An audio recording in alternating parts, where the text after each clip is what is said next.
I dumped my boyfriend after he refused to help me during an embarrassing bathroom emergency at the gym. So, this is a bit of a TMI situation, but I, 20F, need some outside perspective. I was at the gym yesterday, even though I was on my period, because I didn't want to skip my workout. I was pushing through, feeling sweaty and gross, but I was making it work. My then boyfriend, 23M, now ex, sometimes comes early to watch me work out. He was sitting on a chair nearby, and my bag was next to him. After a while, I started feeling some stomach discomfort. I thought it was just my period cramps acting up, but it got worse. Suddenly, I had a strong urge to go to the bathroom, so I rushed to the women's restroom. I went into a stall, and that's when things took a turn for the worse. I ended up in a full-blown nightmare. I had diarrhea, and of course, there were no tissues or toilet paper in the stall. To make it worse, I was also on my period, so it was just a total mess. I was thinking to myself, great, I'm stuck here. Thankfully, I had my phone with me. At this point, I didn't want to text my boyfriend because I was trying to maintain a sexy, composed image for him, but I was desperate. I texted him asking if he could grab some pads and tissues from my bag. He replied that he saw pads, but no tissues, but there were napkins in the gym. I then asked if he could come into the bathroom to hand me my bag, and that's when things got weird. He refused.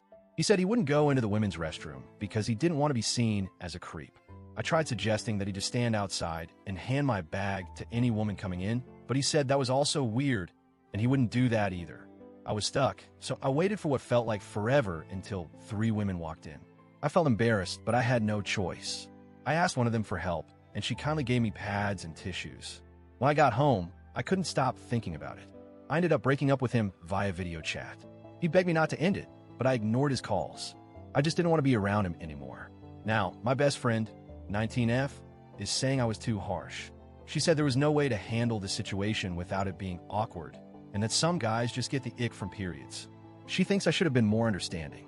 But honestly, I feel like he should have just helped. AITA for breaking up with him over this? Update. Hey everyone, I wanted to provide an update on the situation because I've gotten a lot of messages asking how everything turned out. First, let me thank everyone who took the time to comment. I've had a lot to think about, and I can honestly say reading through all your responses has been eye-opening. So after breaking up with my now ex, I'll call him Jay for privacy, I didn't really talk to him much for a few days. I didn't feel like I owed him any explanations, honestly. I was still feeling frustrated and, to be real, a little embarrassed about everything that happened. It's not easy to admit to yourself that you were in a situation where you had to ask a stranger for help with something so personal. But then again, I knew I had no choice. I couldn't sit there in that stall all day. Anyway, Jay kept texting me, calling me, and asking to talk. I thought it was a bit much, but part of me felt guilty. I started thinking that maybe I had overreacted. I mean, he did try to help, right?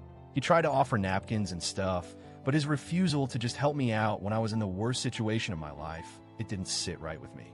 And I felt like if I tried to explain myself more, maybe he'd understand. Maybe he would apologize and promise to do better in the future. I agreed to meet up with him at a cafe to have a conversation. He was already waiting when I arrived, and he looked genuinely upset. I won't lie, I felt a little bad seeing him like that. He wasn't the type to beg for anything usually, but there he was, genuinely trying to explain himself. He started out by saying that he understood why I was upset, and that he felt bad that I had to go through what I did at the gym. He even said he didn't realize how serious it was until I explained it. He admitted that he didn't know how to handle the situation because, in his words, he was raised not to invade women's spaces like that. Now, I get that some people might not feel comfortable with things like period talk or helping in intimate situations, and I respect that to an extent. But at the same time, I felt like there was a real lack of empathy on his part. I mean, he didn't even try to think about what I was going through. He was more worried about how it looked to others than actually helping me when I really needed him. We talked for a while, and I tried to explain how I felt. I told him that it wasn't about the period itself or the mess. It was about being in a moment of vulnerability and having him completely refuse to help. It made me feel like he wasn't there for me, even when I needed him the most. He kept apologizing, but I wasn't sure if he really understood.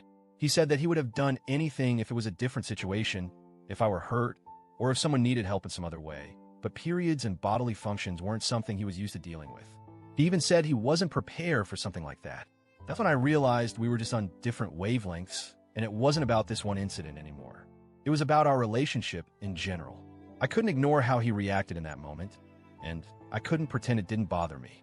His inability to put himself in my shoes and just help me in a situation that wasn't even that hard to solve made me question whether he would ever really be there for me when things got tough in the future. I told him, kindly, that I wasn't sure our relationship could work because I needed someone who could be there for me, no matter how uncomfortable things got. Relationships require compromise and understanding, and I didn't feel like he was willing to make that effort for me. I could tell he was devastated, but at the same time, I was relieved to have said everything that had been on my mind. I didn't want to drag it out longer than necessary, because I knew this was something I couldn't ignore. After that meeting, I didn't talk to him for a while. I just needed space. A couple of days later, I got a text from him asking if we could still be friends. He said he understood if I didn't want to talk, but he really valued our time together and didn't want to lose me completely. At first, I thought about it. I thought maybe we could be friends, but then I realized that I wasn't really interested in being friends with someone who I felt wasn't supportive in the way I needed him to be. It wasn't just about this one incident. It was about a pattern of behavior I had been ignoring for too long. He had always been a little distant emotionally, and I was starting to see that it wasn't just a one-time thing. In the end, I blocked him on everything. I didn't want to keep second-guessing myself or looking back on the relationship with regret. I know it's harsh, but I feel like it was the right decision for me. I've been focusing more on myself, going to the gym, and hanging out with friends who are actually supportive of me. I'm still processing everything, but I feel more at peace now that I've let go of someone who didn't show me the respect I deserved when it really counted. So that's the update. I just wanted to thank everyone for the advice and support. It's been a difficult journey, but I'm definitely moving forward in a way that feels right for me. It's a little painful to think back on everything, but I know I made the right choice for my own well-being. Thank you again, and I'm doing well now.